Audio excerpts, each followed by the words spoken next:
presented by Amita Films। जिंदगी से अपना हर दर्द छुपा लेना, खुशी न सही गम गले लगा लेना।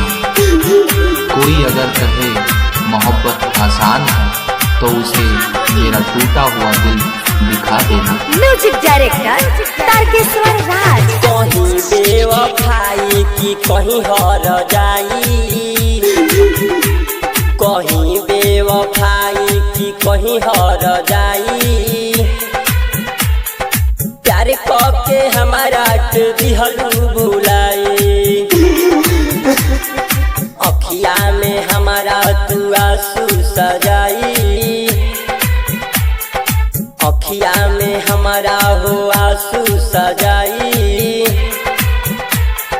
प्यार करके हमारा दिहलू भुलाई, कहीं बेवफाई की कहीं हर जाई। प्यार करके हमारा दिहलू भुलाई, दिहलू भुलाई।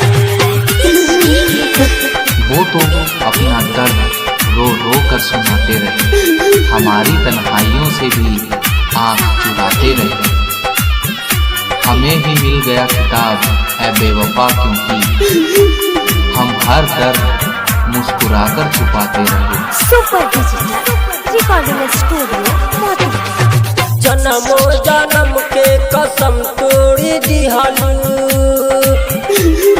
बीचे सफर में तू छोड़ दिहलू। हमके भूलैलू ना उनके भूलैहा, दोसरा लगे गइलू तीसर नहीं जइहा। नाही तही नमवा पर दाग लाग जाई, नाही तही नमवा पर दाग लाग जाई। प्यार करके हमारा दिहलू भुलाई, दिहलू भुलाई। तुझे चाहा भी तो इजहार न कर सके, कट गई उम्र किसी से प्यार न कर सके, प्यार न कर सके। म्यूजिक डायरेक्टर तारकेश्वर राज।